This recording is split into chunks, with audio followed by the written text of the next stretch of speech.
दोस्तों, अब हम बात करते हैं गंगा सागर में रुकने की अच्छी व्यवस्थाओं के बारे में। यहाँ पर हर बजट के अनुसार बहुत ऑप्शंस अवेलेबल हैं। धर्मशालाएं, सरकारी गेस्ट हाउस, आश्रम, होटल, बहुत कुछ है। गंगा सागर मेले के दौरान यहाँ पर बहुत सारे प्राइवेट और सरकारी कॉटेजेस और टेंट्स की भी व्यवस्था होती है। यहाँ पर आपको निःशुल्क ठहरने की व्यवस्थाओं से लेकर लग्जरियस कॉटेजेस तक मिलेंगे। अब बात करते हैं यहाँ पर ठहरने के लिए हर तरह के ऑप्शंस के बारे में, निःशुल्क से लेके लग्जरियस कॉटेज तक। ये जो कुछ ऑप्शंस हम बता रहे हैं, या तो ये सरकारी है या अच्छी विश्वसनीय संस्थाओं द्वारा चलाए जा रहे हैं। इनके अलावा भी गंगा सागर में बहुत सारे रहने के ऑप्शंस अवेलेबल हैं। सबसे पहले बात करते हैं निःशुल्क ठहरने की व्यवस्था के बारे में। ये आश्रम बिल्कुल कपिल मुनि के मंदिर के साथ स्थित है। कपिल मुनि के मंदिर से सटकर ही ये आश्रम है, जिसकी सफेद दीवारें हैं। ये एकदम निःशुल्क सेवा है। आपको 1 रुपया भी नहीं देना होता। अगर आप जाते वक्त अपनी स्वेच्छा से कुछ दान देना चाहते हैं तो कुछ भी दे सकते हैं। यहाँ कोई एडवांस बुकिंग नहीं होती। ये सेवा फर्स्ट कम फर्स्ट बेसिस पे ऑन द स्पॉट अवेलेबल है। जब आप यहाँ पहुंचते हो और यहाँ जगह उपलब्ध है तो आपको आराम से मिल जाएगी। पर दोस्तों, यहाँ एक प्रॉब्लम है। यहाँ आपको कोई बेड या पलंग नहीं मिलेगा सोने के लिए। आपको जमीन पर गद्दे पर ही सोना होगा। ये सेवा पूरे साल अवेलेबल रहती है, सिर्फ गंगा सागर मेले के दौरान के समय को छोड़कर, जब ये सेवा आम लोगों के लिए बंद कर दी जाती है। सागर कॉटेज, ये कपिल मुनि आश्रम से सिर्फ 200 मीटर दूर है। मंदिर के बिल्कुल पास होने के साथ साथ ये रहने के लिए बहुत अच्छा ऑप्शन है। यहाँ आपको हर बजट के रूम मिल जाएंगे। इनके रूम के नाम है बेलाभूमि, पुण्य तीर्थ, एसी डिलक्स। इन तीनों टाइप के रूम्स की डिटेल्स हम आपको स्क्रीन पर दे रहे हैं। यहाँ पर आप रूम्स ऑन द स्पॉट और स्क्रीन पर दिए फोन नंबर पर कॉल करके कर सकते हैं। ये फैसिलिटी भी गंगा सागर मेले के दौरान बंद कर दी जाती है। गंगा सागर टूरिज्म प्रॉपर्टी, ये एक सच्ची में लग्जरियस फैसिलिटी है। ये कपिल मुनि से 800 मीटर दूर है। यहाँ पर आपको प्राइवेट कॉटेजेस मिलेंगे। हर कॉटेज में एक बेडरूम, एक ड्राइंग रूम और 2 बाथरूम है। एक तरह से 1 BHK। एक कॉटेज का फेयर लगभग 3200 रुपये पर नाइट और ब्रेकफास्ट कॉम्प्लीमेंट्री मिलेगा। यहाँ बुकिंग सिर्फ ऑनलाइन होती हैं। हम स्क्रीन पर आपको वेबसाइट और बाकी डिटेल्स दे रहे हैं।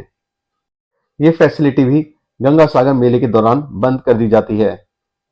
गंगा सागर यूथ हॉस्टल, यहाँ भी रहने की अच्छी व्यवस्था है। यहाँ भी आपको हर बजट में रूम्स मिल जाएंगे। यहाँ dormitory, non AC double bed, AC double bed, deluxe room और कॉटेजेस मिल जाएंगे। यहाँ भी रूम्स ऑनलाइन बुक होते हैं। स्क्रीन पर दी वेबसाइट पर आप रूम्स बुक करा सकते हैं। रूम्स के फेयर हम आपको स्क्रीन पर दे रहे हैं। अब बात करते हैं गंगा सागर के सबसे बड़े और यात्रियों के बीच सबसे लोकप्रिय ऑप्शन की, भारत सेवा आश्रम संघ की। यहाँ लगभग 200 कमरे हैं और एक साथ 5000 लोगों के रुकने की व्यवस्था है। यहाँ जितने भी रूम हैं सारे नॉन एसी हैं। एक रूम में लगभग 5 लोग आराम से रुक सकते हैं। एक रूम का किराया 500 रुपए है, पर यहाँ एक आदमी को रूम नहीं देते हैं। कम से कम 2 या 2 से ज्यादा लोग होने चाहिए।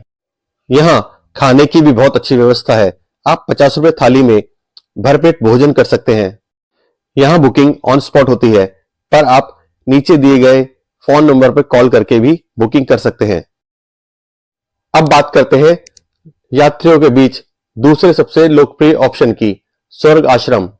ये गंगा सागर बस स्टैंड से बिल्कुल नजदीक है और कपिल मुनि आश्रम से 800 मीटर दूर है। ये आश्रम कलकत्ता वस्त्र व्यवसायी सेवा समिति द्वारा चलाया जाता है। इस आश्रम में सिंगल्स को रूम नहीं देते हैं। इस आश्रम में बुकिंग समिति के कोलकाता ऑफिस में जाकर होती है, जिसका एड्रेस मैं आपको नीचे स्क्रीन पर दे रहे हैं। नीचे दिए गए फोन नंबर पर कॉल करके भी बुकिंग हो सकती है, मगर ये लोग ये फोन बहुत कम उठाते हैं। इसलिए कोलकाता पहुंच के समिति के ऑफिस में जाकर बुकिंग कराना ही बेहतर ऑप्शन है। दोस्तों, इन ऑप्शंस के अलावा भी गंगा सागर मंदिर के आसपास और बस स्टैंड के आसपास बहुत सारे ऑप्शंस अवेलेबल हैं। अगर आपको यहां पर स्थान नहीं मिलता तो आप वहां जाकर ऑन द स्पॉट बुकिंग करा सकते हैं। अगर आप गंगा सागर मेले के आसपास नहीं आ रहे तो आपको रहने की कोई दिक्कत ही नहीं आएगी। गंगा सागर मेले के अवसर पर यहां पर लगभग 30 से 40 लाख लोग मकर संक्रांति के दिन स्नान करते हैं। उस दौरान यहां पर सरकारी और प्राइवेट टेंट्स की भी व्यवस्था होती है जो ऑन द स्पॉट बुकिंग लेते हैं। इसलिए मेले के दौरान भी यहां पर रहने में कोई खास दिक्कत नहीं आती, क्योंकि मैक्सिमम लोग सेम डे स्नान करके वापस लौट जाते हैं। क्योंकि देश भर से साधु संत जनवरी के शुरू में ही गंगा सागर आना शुरू कर देते हैं, इसलिए यहाँ के कुछ संस्थान अपने यहाँ आम लोगों के लिए ठहरने की व्यवस्था बंद कर देते हैं और अपने यहाँ सिर्फ साधु संत के ठहरने की ही व्यवस्था रखते हैं। मकर संक्रांति के अवसर पर यहाँ पर हर साल 5 दिन का गंगा सागर मेला लगता है। ये मेला सागर द्वीप के उस छोर पर लगता है जहां पर मां गंगा का सागर में संगम होता है। माना जाता है मां गंगा मकर संक्रांति के दिन ही धरती पर अवतरित हुई थी, इसलिए इस दिन यहां पर स्नान करने का बहुत बड़ा महत्व होता है। कुंभ के मेले के बाद गंगा सागर सबसे बड़ा तीर्थ है, जहां हर साल 30 से 40 लाख लोग मकर संक्रांति के अवसर पर गंगा जी में स्नान करते हैं।